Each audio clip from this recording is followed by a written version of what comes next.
I'll be speaking, and it's an absolute pleasure again to have us all here. And I know our time is valuable, and I'm excited that you've chosen to spend this time with us. Yeah, to just give a bit of background, I'm a business analyst and some sort of career coach um, in tech. So, and I've been able to, apart from my own CV too, I've um, helped one or two people to go over their CV, and thank God, some landed job. Unfortunately, some have still not landed jobs. So if you've not got a job, it probably might not be your CV sometimes. It's just what it is. But I'm sure we're going to learn one or two things today. So today we're going to delve into some secrets in building a CV, and that doesn't sit in pile, but that makes your CV to stand out, not that they will be piled somewhere. So let's get started.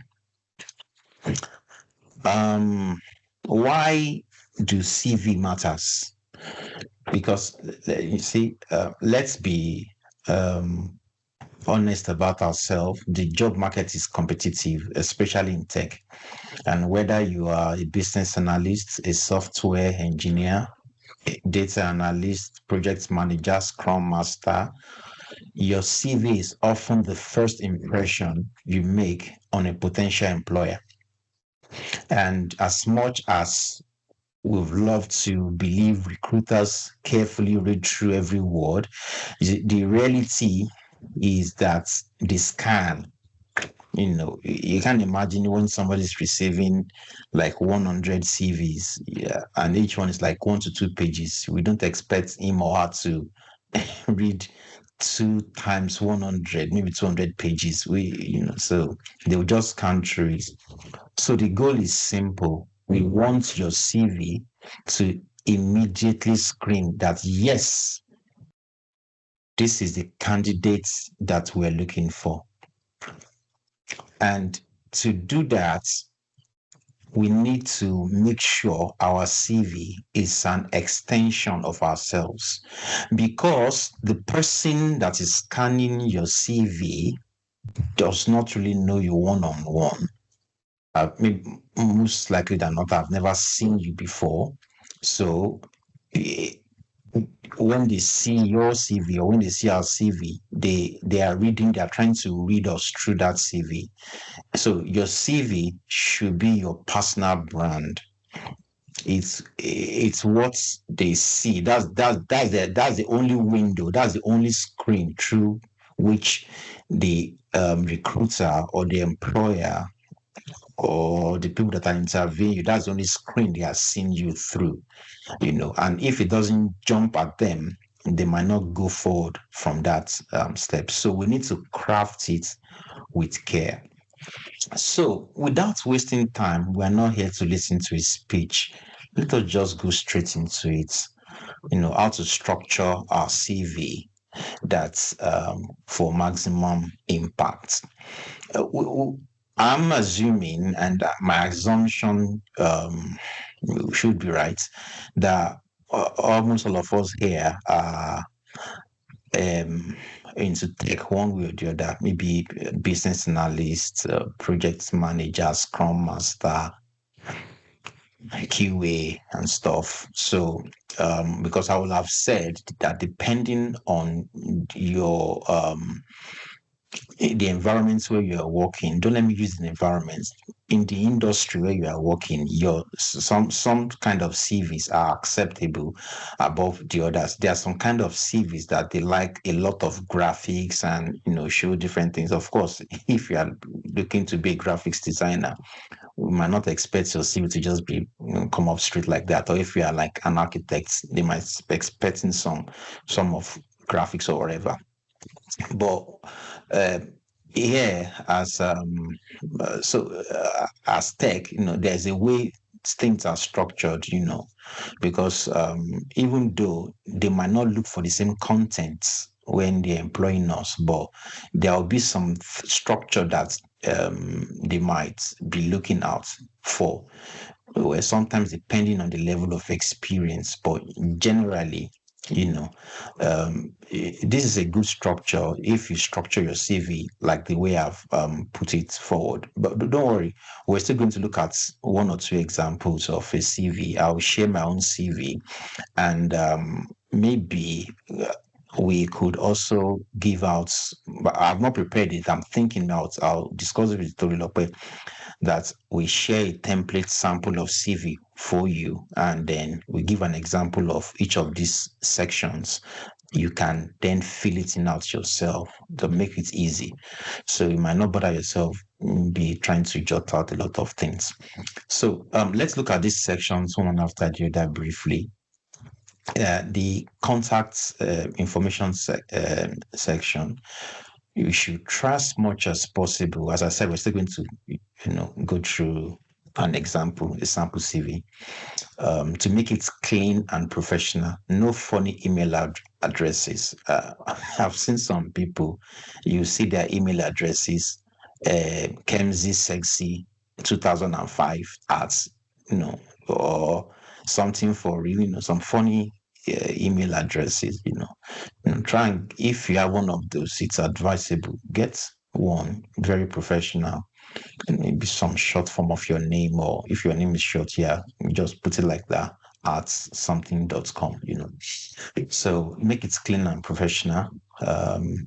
Then it's also good if you have, when you say contact info, maybe your email address, your phone number, I will advise you just put one telephone number there. Some people put two. You just put one, and you know that if that phone rings, most likely it's from a recruiter or whatever. Just put one there, and then your LinkedIn profile too, if you have one, which is advisable, put it on around the contact info with your name. Then the second one is the professional summary, like 3 to 4 lines or 5, depending on your level of experience, and to tell your career story and your value proposition, what you've done before briefly, and what you can bring to the table. So that's what in summary will look like. And then the skills section, it's like a quick snapshot of your technical and soft skills, so that the recruiter can just see it here. He has XYZ, blah, blah. That's what we're looking for. Good. And then your work experience, we should try as much as possible not to just have them to be like task-based. Yeah, we want to know what you do day to day, but as much as possible, because of the ATS and stuff, ATS is the applicant tracking system, make it achievement based too, like, quantifiable achievements that you can say, reduced cost by 20%, improved this by 55%, worked on, something like that, So, and then your education and certifications, especially if they are relevant. Like me, I have first and second degrees in architecture. I don't usually put them on my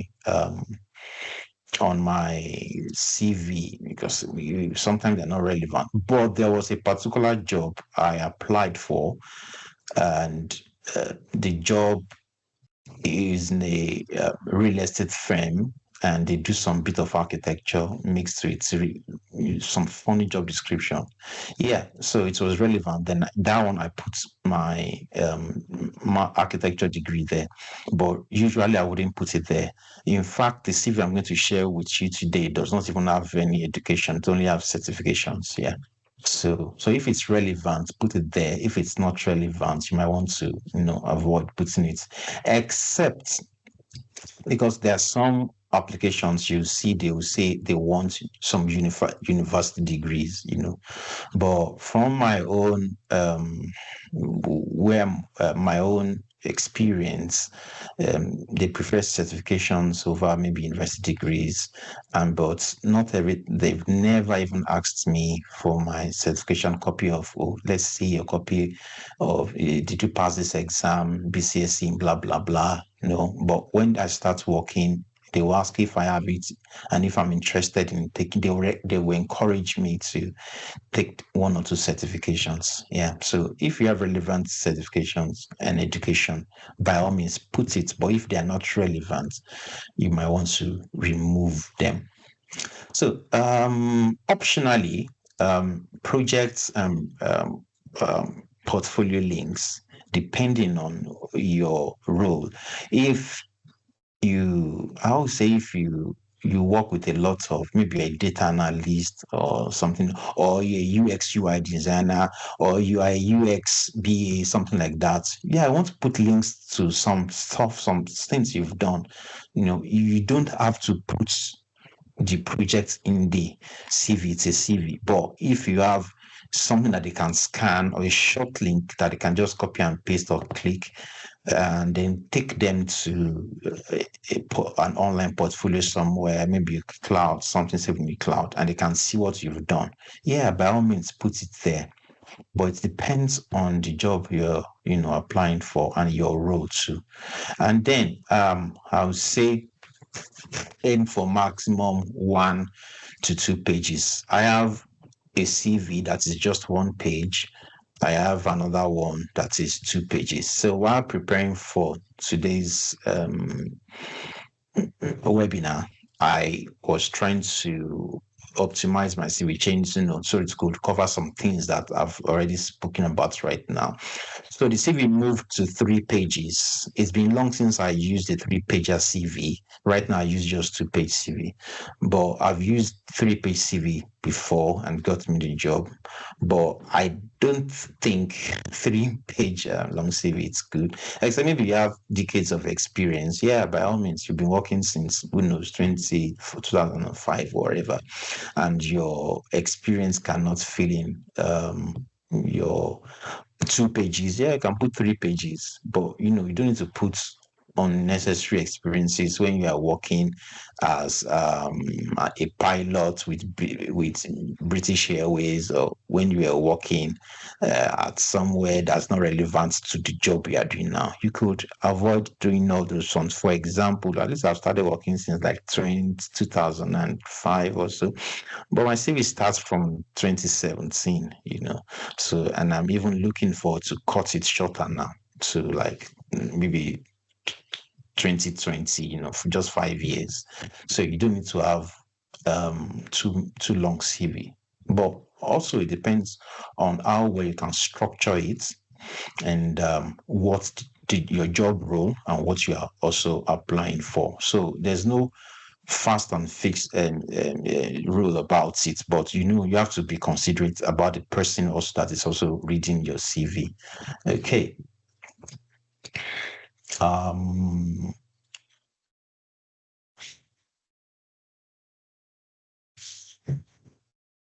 Okay.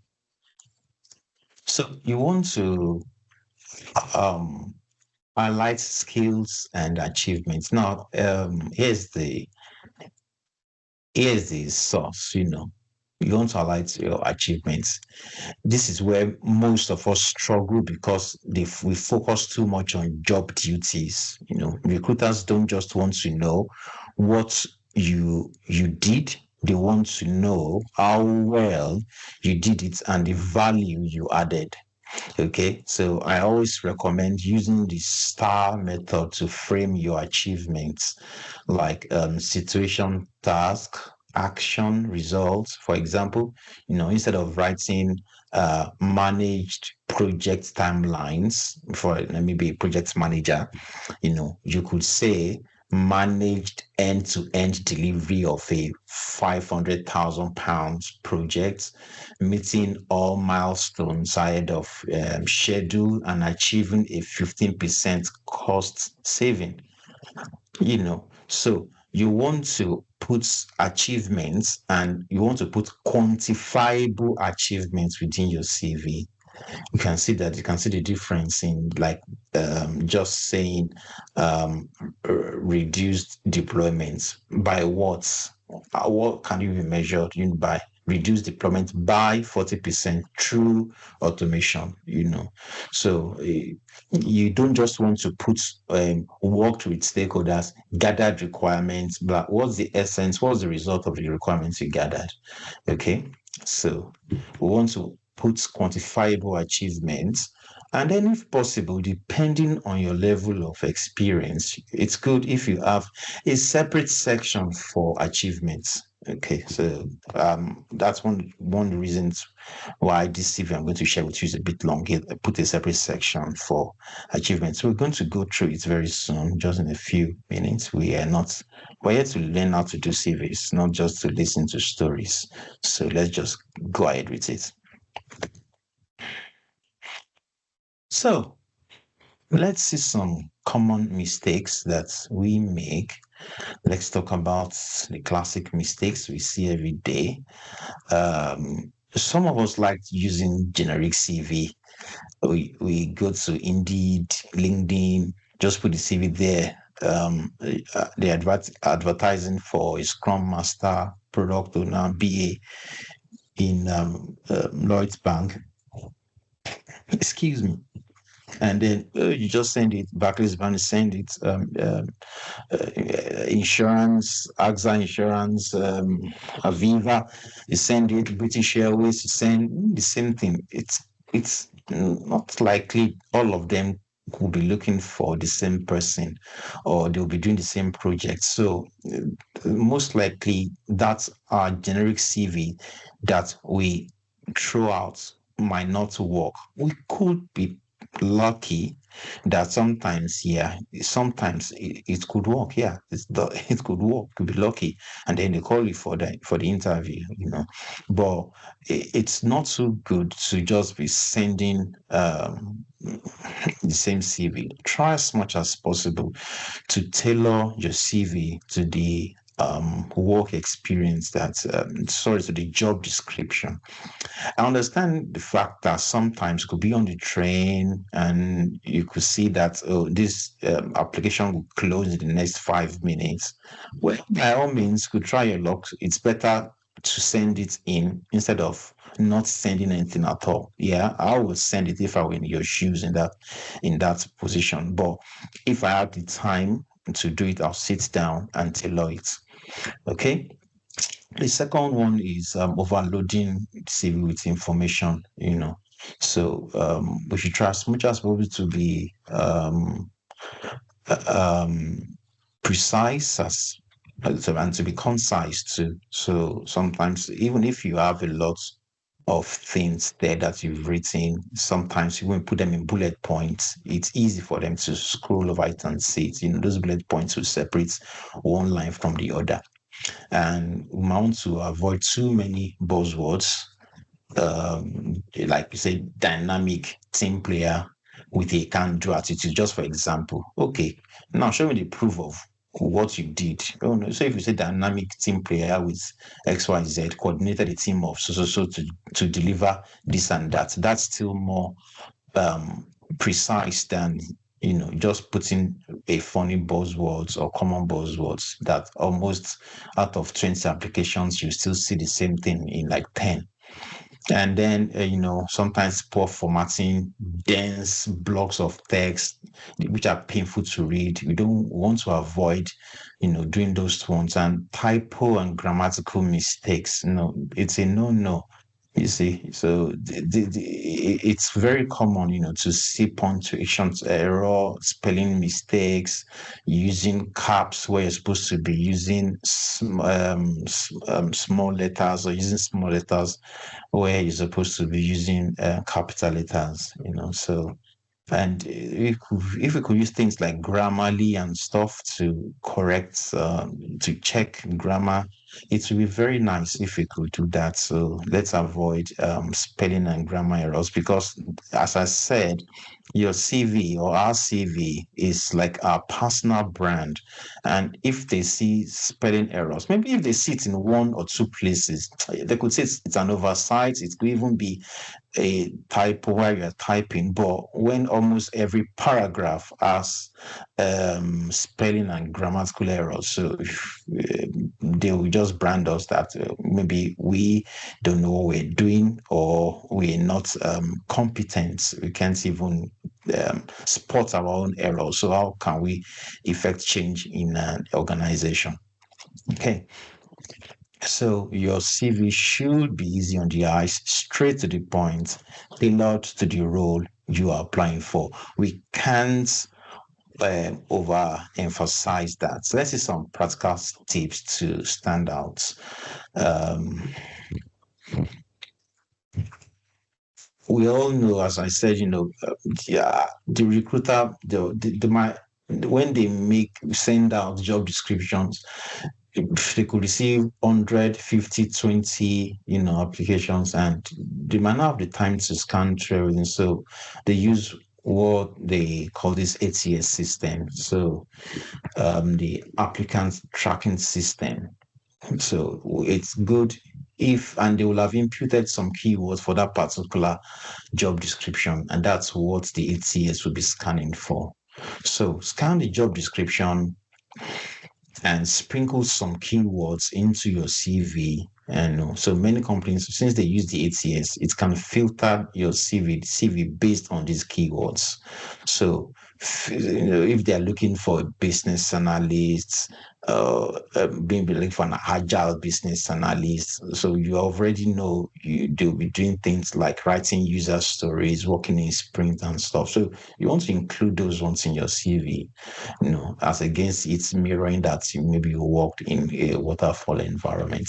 So you want to mirror keywords in the job description. You want to reflect and tailor your CV to align with that. And then action verbs, start as much as possible. Start each bullet point with strong action words like developed, led, optimized, delivered, etc.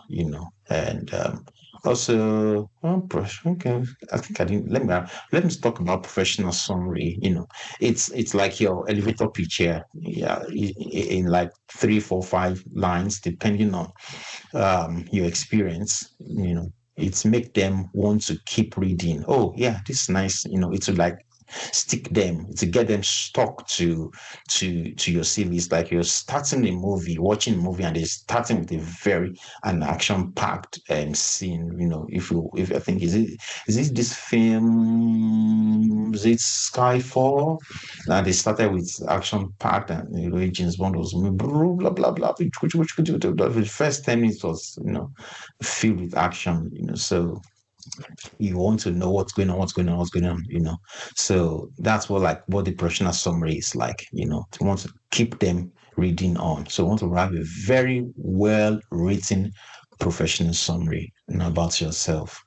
And then portfolio links, depending on your job role, you want to add links for maybe you're a data analyst, you have some things you've done with Power BI, even Excel, or you're a UX UI designer, you have some mock-ups, wireframes you've done, or even a business analyst, you have some templates that you've worked on that you think looks good, some interview analysis, some data, some 1 or 2 sheets of analysis of some data, and then some recommendations you made.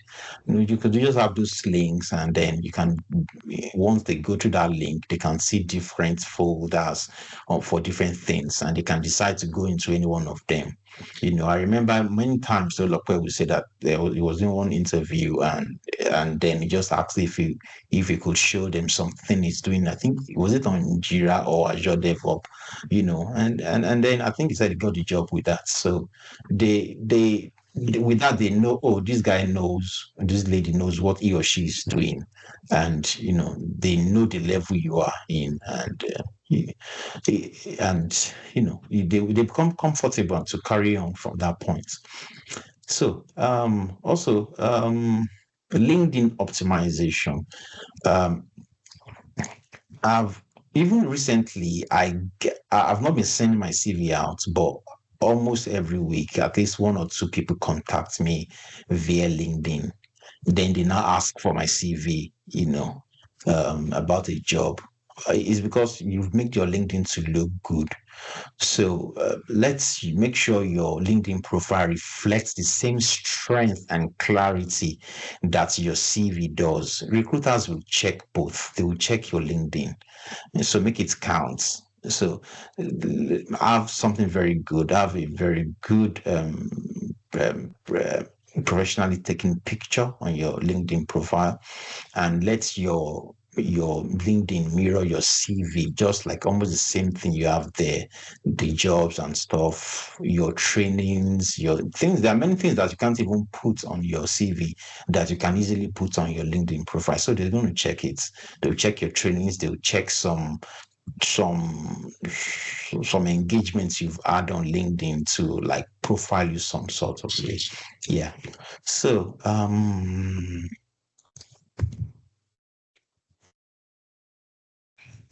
just like an example, like look at this.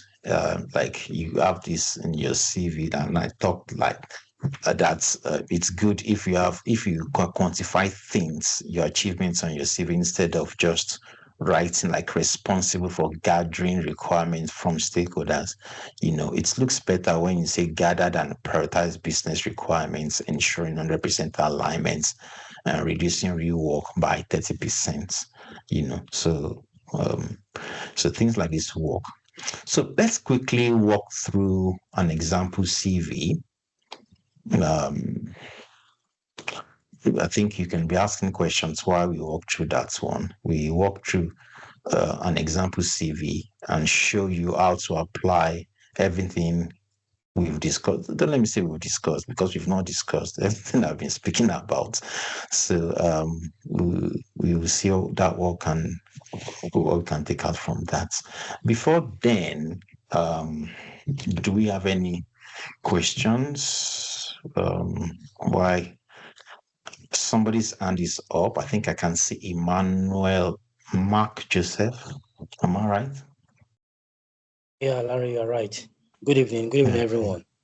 My question is, when you are quantifying all these achievements with metrics in terms of percentage and the rest of them, how do you come about the calculation behind it? Because I see a lot of people, when you go for some webinars or like CV webinars, some of them will tell you, oh, when it is too much is a problem.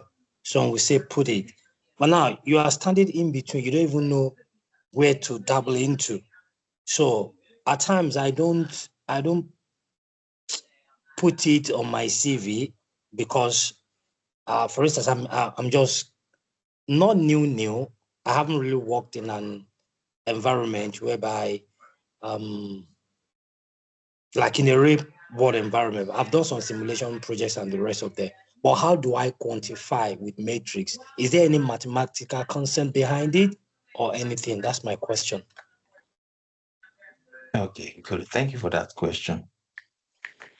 Now, it's expected that you've worked, because if you said you put this on your CV, it's like a project that you've worked on or that you are working on. And then after the projects, you have things that we call KPIs, key performance indices. There are ways that, okay, for example, maybe they called you on a project because the business is not making money or they are losing money. You should have come in and asked them, how much are you losing money? How do you know you are losing money? They've checked their books and noticed that they are losing 5% of their revenue annually. So maybe you now came in to do your research and make recommendations to them. I'm talking now as a business analyst. And the recommendation you made to them, they now got implemented in form of projects.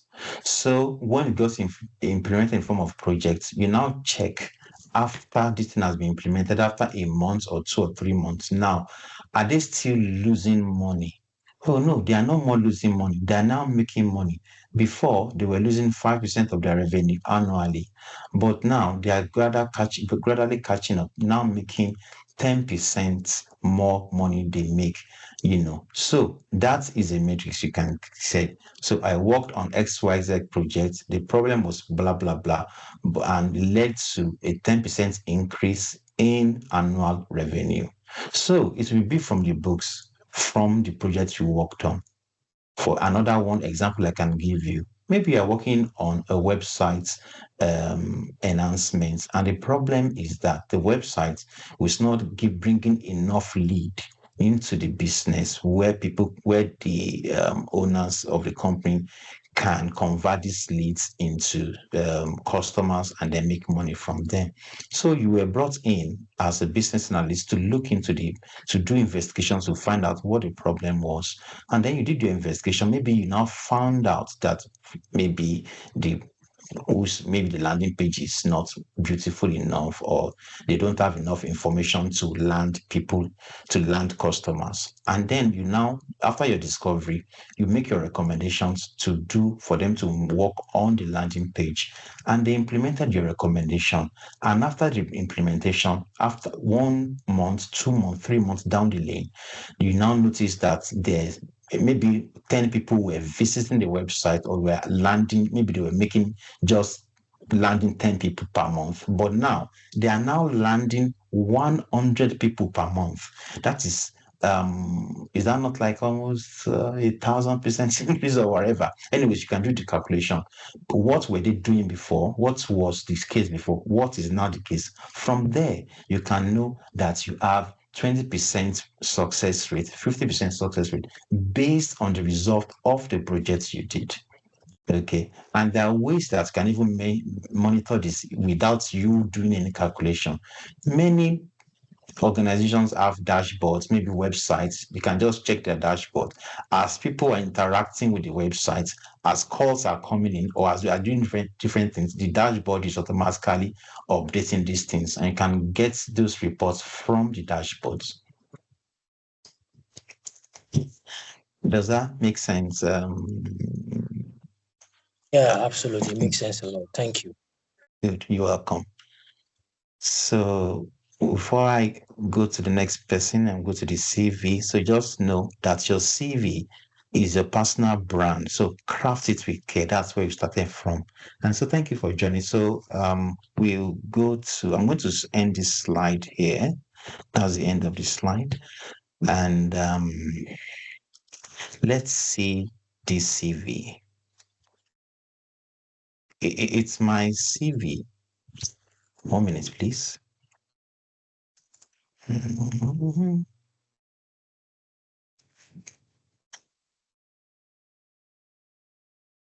Yeah, good.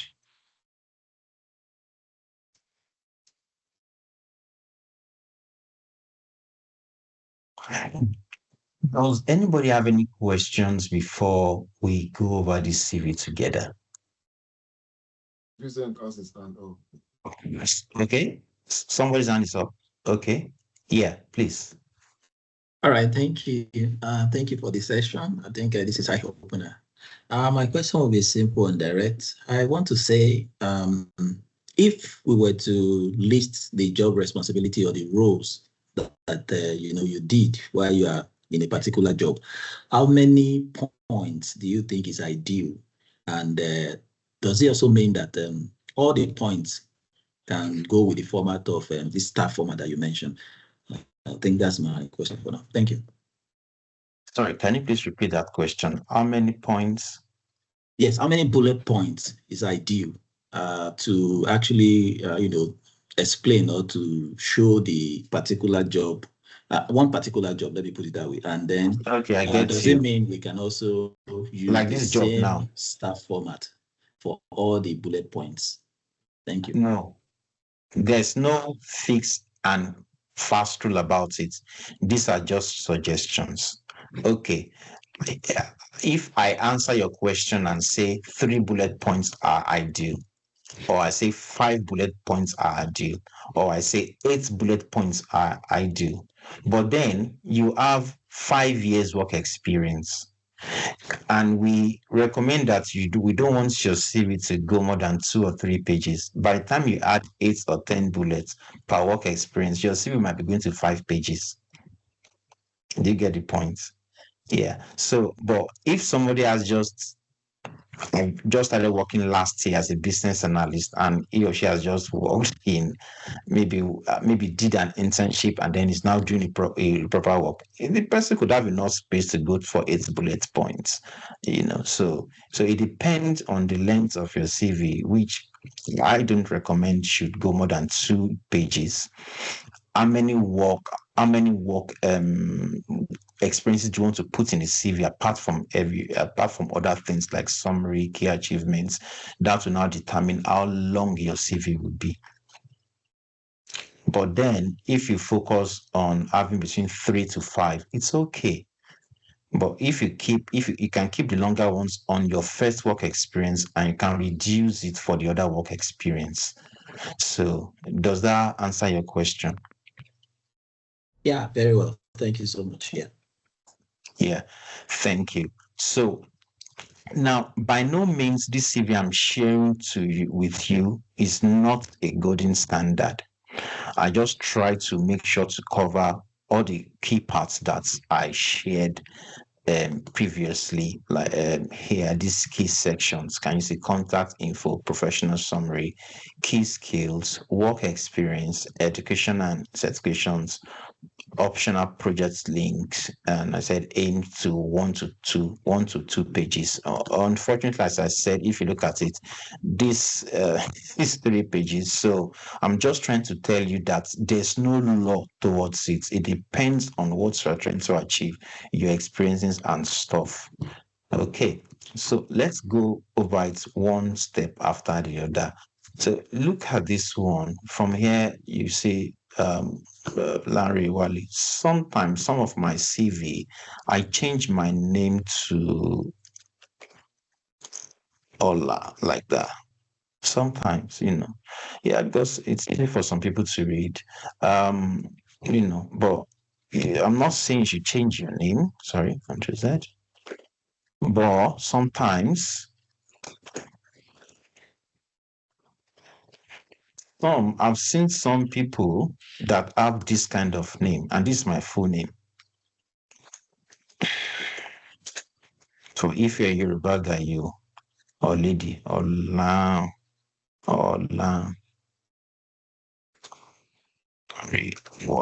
you.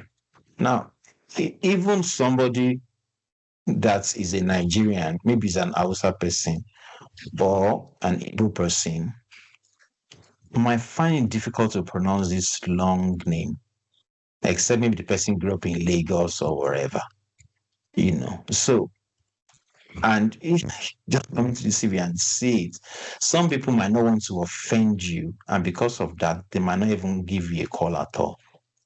So I just make my name the short form Larry or Ola, So that is me. I didn't say make yours there. So I hope you can infer what I'm trying to say from that and interpret it in the best way that suits you. Okay?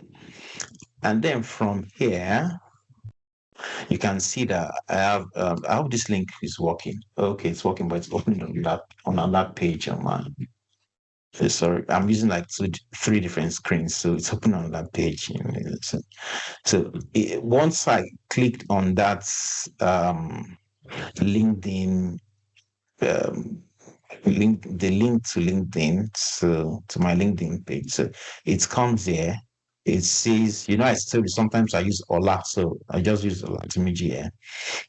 So almost all the things you see, you can see senior business analyst, Edge, AXA, Deloitte, these guys change the name of where they are, so you won't see it there again on my CV. Okay, so you will notice that it's almost the same thing. Edge, AXA, Lloyd's. So, so that's why I said, let your LinkedIn mirror um let it mirror your CV. And then the second part of it, the professional, okay, yeah, you have the contact, this is my telephone and my email. I think I'm one of the lucky guys when that open this Yahoo mail that can get your first name and your surname. I can see Rosemary's hand is up. Rosemary, Hi, Larry. Good evening. Thank you for hello. this. I'm just wondering because some people of the school of thought that why would you want to put your email there? Would they don't need your email, not your email, your phone number, and address. There's a school of thought that says address should not be on it, age, address, and then the telephone number. The chances of them ringing you is very slim. Even if they're going to do an interview, it'll be a Teams interview or what the other one is. But I just kind of wanted you to speak on that. If that is a hard and fast rule, or is it something that is personalized to preferences? Thank you. Okay, Right. So let's do something. before Larry answers Okay. that, so it's 100% recruiters call. That's the first thing they first of all do. Recruiters. It may not be the employers, but recruiters call to assess you to know whether to put you forward for the job. So if you send your CV if you're sending your CV to all these recruitment platform, they do call 100%. So I think that number is needed there, but not your full address. So here, there's no full address here, just your number. There's no even address at all. You don't need your address. It can be anywhere, but your number, I can testify to that recruiter call. Even this morning, somebody say call me.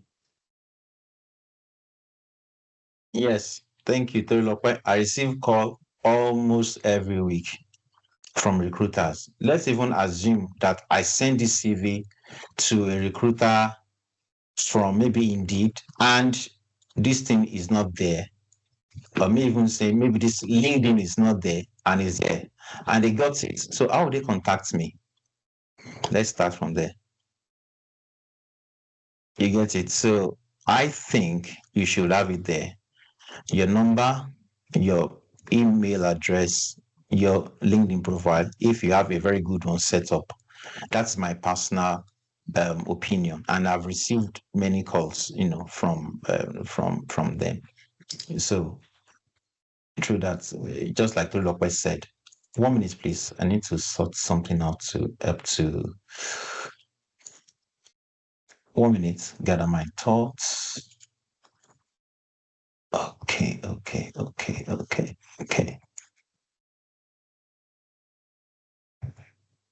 Okay. Now, yeah, I said that there's no fast and fixed rules about it. This series is not like a gold standard or whatever, but just to I tried working on it for this webinar. Let me show you another one. I'm not sure if it's this one. Let me see if it's this one. Okay, it's not this CV. I have another one.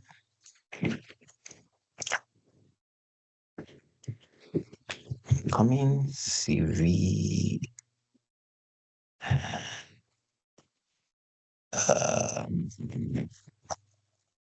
Not sure if it's the one pager. I think it's this one. I'm coming. 1 minute. So it depends. Okay, I'll find it later. Don't let me digress. I'll get it and before we finish this, maybe once we're having a discussion.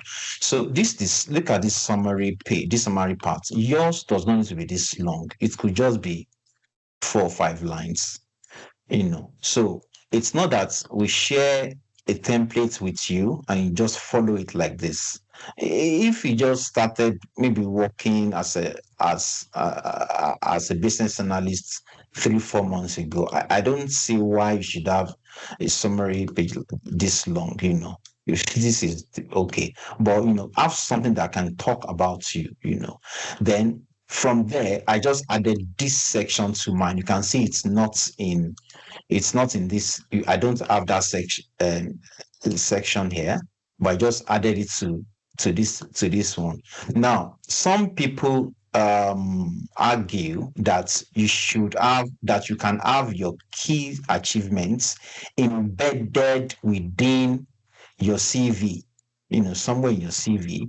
But then if you have 4-5 years experience, there's really nothing bad if you have a separate section here, key achievements, that gives a summary of what you've been able to achieve uh, in your journey as a business analyst or a project manager. So there are different ways you can have key achievements, but by all means, you should be able to have achievements within your CV. Now, if you have a lot of experience and by the time you spend 3, 4, 5 years as a business analyst, you are considered to be senior, so you could have these key achievements right after your summary. Okay, you save this. So what have you achieved? I've achieved this. Or you could have it at the end, just before your certifications. After all your experiences, you can have your key achievements section here. Or there are different ways you could also do it, but I've tried to mix it here. You could also have it somewhere. Some people have not here. At the end of each work experience, you could have your key achievements. So if you don't have many years of experience, put it somewhere at the end of each work experience. What you achieved at Edge, what you achieved at AXA, put it there before you start the next one. But it's good to have key achievements with quantifiable achievement, not just achievements, quantifiable. Look at this one. Excuse me. Increased customer satisfaction by 45% through the successful implementation of a learning management system for a 10 million training organization, introducing innovative features such as video portals and gamification. The list goes on like that, and it will just replicate all your work experience. Not that you start one for each work experience is good enough, or maybe 2 for 1 maximum is good for that. But then, of course, I said we've mentioned this one. This one will be personal to you. And then each one, don't forget, you try as much as possible to sprinkle words from the job description into everywhere, into your summary, into your job summary, into your key achievements, into your skills, what they are looking for, into your professional experience, and then into your certifications and education. I didn't put any education. So, but if you look at, let me just, maybe this is what I should have said. I've just shown you through everything. You see, I have the name and the contact at this section here, summary section here. Sorry, then key achievements here. This is not, you don't have to put it. You can go straight from your summary to your either depending to your professional experience, or you can bring your professional experience before your skills.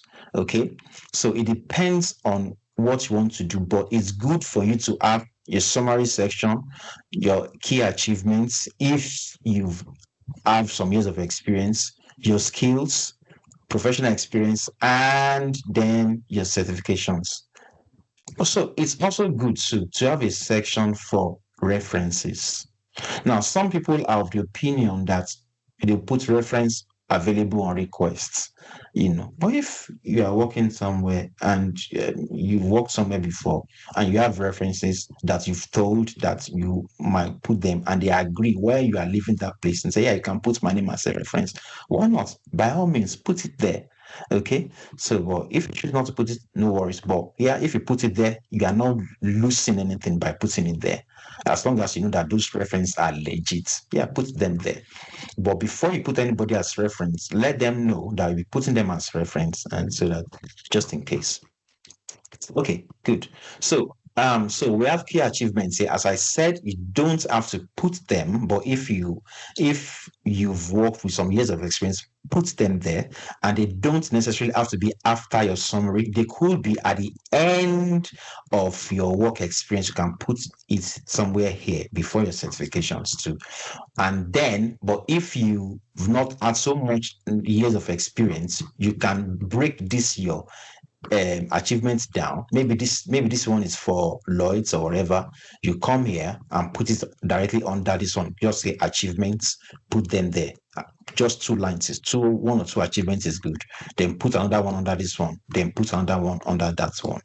Okay, let's go on. Then your skills.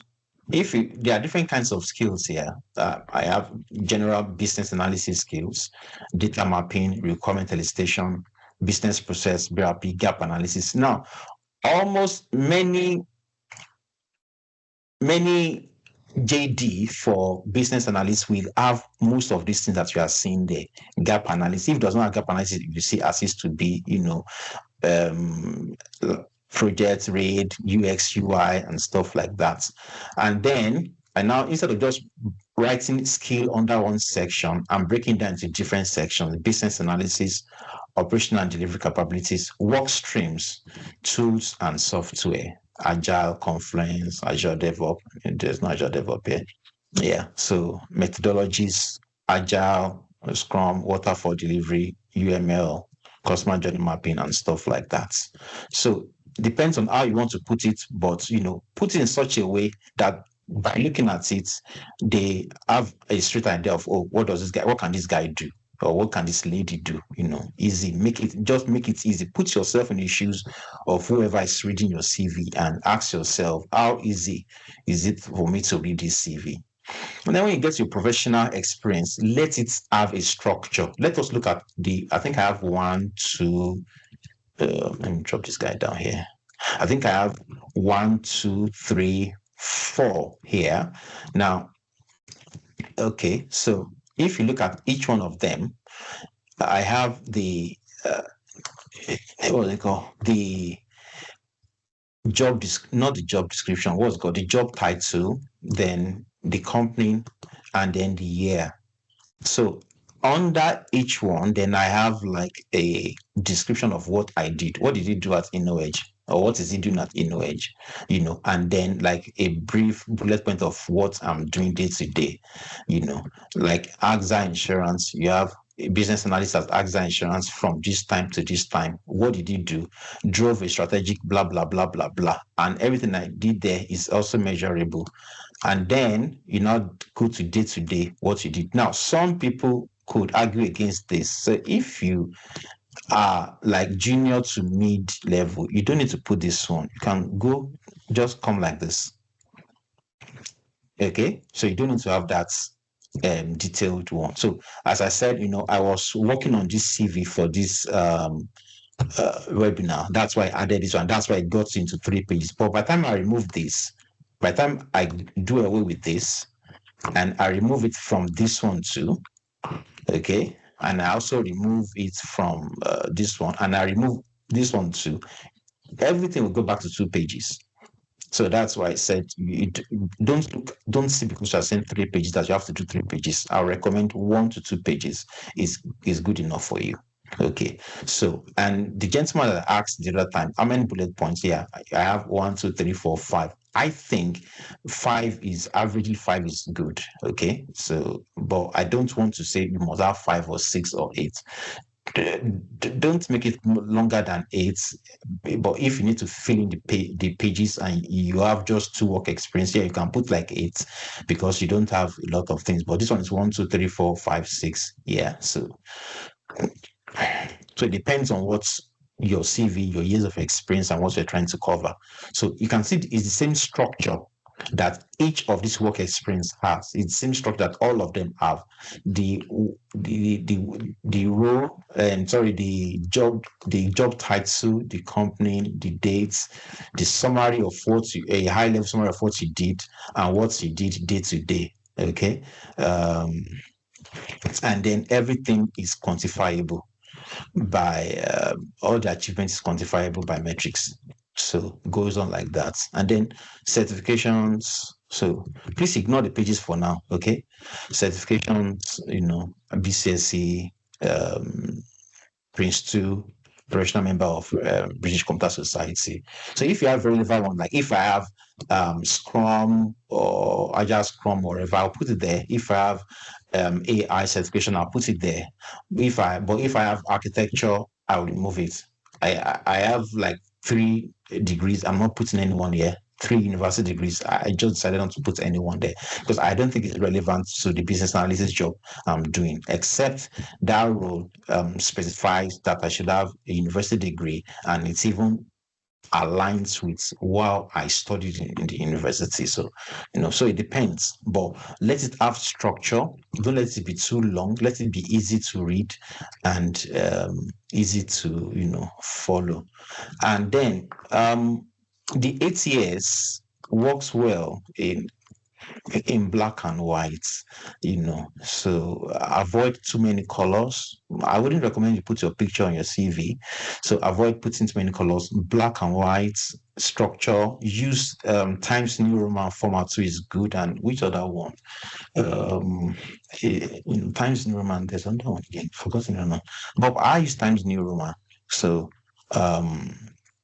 and I think why this one to got to 3 or 4 pages is because I changed it to 12. You can change it to 11, to get number of pages you want to do. Make sure it's structured, it's readable, okay? And to make it easy, if Tolulope is okay, we can arrange and have a form of templates to share, but we won't share. I know some of you could have been screenshotting this CV because there was one of my students that confessed after she got a job that when I was doing something like that, she did a screenshot of my CV of the screen, and she just went to dub it word for word and she got a job. Please don't do that there. So what we do is that what I can do is I can make a template out of this CV. Like you have all these sections, and then I can come up with suggestions of what you can put under your summary. I can also come up with suggestions of what you can put under your key achievements, and then you can also come up with suggestions of what you can put here and what you can put here and here. So, and it's even easy for you these days to get a CV done using AI, okay? And then, but some organizations have a way of finding out if you use AI or not. So if you use AI, always ask the LLM, the large language model, ChatGPT, DeepSeek, whatever, to humanize the CV or the cover letter that you are doing, okay? To humanize it. To humanize it means it is putting some allowable human errors in your grammar and syntax, so that when another AI tracker checks, it will see allowable human errors there. Not, there are some errors that are not allowable, like you said, is sitting down, but there are some that are still allowable that because there is a perfect way English should be. English should be structured in sentences, comma. So if you use AI, it will be so perfect, But if you now ask the AI to humanize it, it will put some things that you say, oh, okay, you can see some errors there, but it's allowed. Like, look at this thing right now, unified. There should have been no space here. So if you put that kind of space there, they'll say, oh, the AI detector will say an AI won't make this error. So they will say it wasn't done by AI. So you should be smart about it too. Okay, so and then once you have a lovely CV like this, there's something you should also think of doing. Okay, it's called a cover letter. That should that you can send to recruiters. Not all job applications ask for cover letters, but some, if you're lucky enough to get the email address of the person making the advertisement or whatever, you can just send a cover letter across to them. I think I have one cover letter here. I'm not for which job is this one for, but it should be 1 page though. Don't, your cover letter should be 1 page. Like a subject, I'm writing to express my interest in the business analyst position at company XYZ as advertised. With over 5 years experience driving business growth and digital transformation in fast-paced environment, I'm confident that my strategic approach to business analysis, proven blah, blah, blah, goes on like that. Then I highlight things that I've done. Please don't highlight it like this, okay? Because it's just a sample one. It shows link to LinkedIn, has a link to my LinkedIn profile here to the hiring manager. This is like a template which we can also share with you. Okay. And so always, as much as possible, if possible, put your LinkedIn profile. Now I didn't even put my address, I just put Norfolk, UK. That's my county. Okay. So I think I should stop talking now, and then we should take some questions. And then always you can see why it's good for you to have a good. I didn't even know, somebody sent me. We'll go to that later. So let's your you can see my very beautiful, should I call it beautiful, very good yeah, picture. And then you come down, you see the jobs I've done. I told you I have some other degrees. I didn't put them there, but when they come, they will see all my education that I refused to put there: Sheffield Hallam University, MSc Real Estate, Obafemi University, Master of Architecture, blah, blah. Then I don't know why I still have these years there. I've removed the years from I don't know why I've not removed. I removed the year. Okay, I think I left this one, but I removed this one. I don't want to be profiled that, this guy is old though, because this one I finished 2003, so they can easily calculate, if he finished his first degree in 2003, they must be like almost 50 years old. We don't want that kind of person. So I intentionally removed. I think I left this one. It's not so long, 2017, almost 10 years. Maybe I should remove it too. So, but of course, if I'm looking for senior roles, why not? We can leave it there. So what's going on? Right there. Okay, back to education. Yeah, so licenses and certifications. Can you see? I've not done anyone recently. Can you see? Show all 32 licenses and certification. It shows that this guy is adept. He keeps learning and learning. You want to see building and mapping user stories. They are checking. I'm applying for a business analyst role. They want to see how well this aligns with what this guy says he does. GDPR, metaverse and NFTs, learning design thinking, asking effective questions during requirement elicitation, UX design overview, Power BI, root cause analysis, requirement elicitation for business analysts, communications to drive people to take action, requirement elicitation analysis, behavior-driven developments. I think I got one job because I said I did this course, at an interview. Scrum, the basics, applying agile Moscow prioritization, business analyst. Imagine you want to employ something and you can see he has done all these courses that are aligned to business analysis, effective leading digital transformation, introduction to AWS for non-engineers, on and on, plenty, first aid at work, so, things like that. So with these people and then I still go on. Once I do a training course, I did this one because I want to be getting jobs in insurance companies. I went to do this one last November, digital transformation and ethical use of artificial intelligence. Okay, like that. So then after I've done that, I wrote a post about it. And people were engaging with it. People were liking it. Recruiters and different kind of people, they were looking at it. They were, So with that, from that now, this is where I'm going to. I get messages from my inbox like this one. Somebody just sent this one. What's today's date? I've not even seen it. This is send this message since yesterday. I'm sorry. So let's see what this guy said. He said, he's even the co-founder and director. Imagine. Guys, can you see that? I'm just saying technical business analyst, 6 months contract. I'm going to apply for this. I think I like this guy. So my clients, a financial services business in London, are looking for a technical business analyst for an initial 6 months contract. The role is an inside R35 and a hybrid role. Below is the detail of the role. If this is of interest, please reply with an updated version of your CV via blah blah or email, LinkedIn email.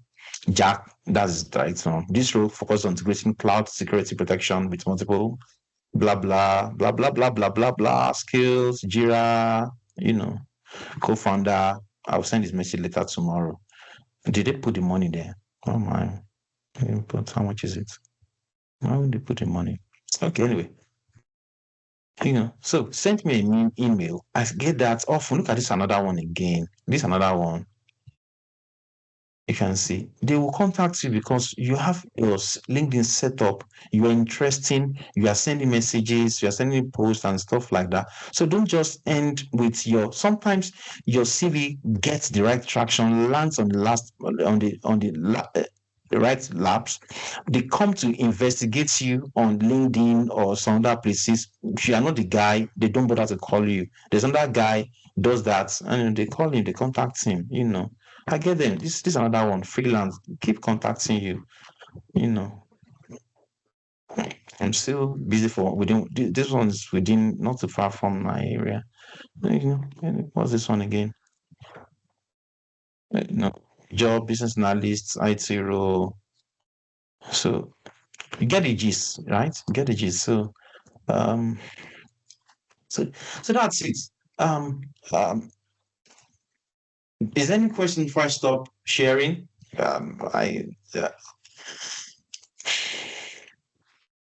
Stop sharing. Stop sharing. So that's all I have for us today. I think I've been helpful. So I'm talking for more than 1 hour now. Okay, Tulope, let me hand over to you. Thank you, Larry, for that section. I'm sure we've all pick one or two things from there. So is there any question? My own question is a kind of cheeky, very cheeky one. So what is different between CV and resume? Is that to me? For everybody? I mean, maybe for anybody that can help. So because some people say one is British, one is UK. Some people say resume is a short form of CV. You have your resume, you have your CV, curriculum vitae. Maybe you have, and then you now have a shorter version. So which? I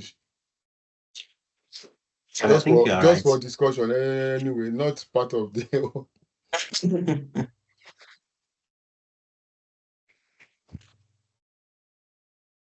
So I think CV is more comprehensive, like it's a comprehensive document. It gives you a full, but the same thing, but gives you full history of your career, including your work experience, education, certifications, blah blah. Length like 2 or 4 pages. But of course, I move to around 2 pages. Okay, so but resume, some say it's targeted, as you said, to a job summary, but I don't really see any difference in them. Some say it's a shorter one to 1 to 2 pages maximum. Resume CV could be longer,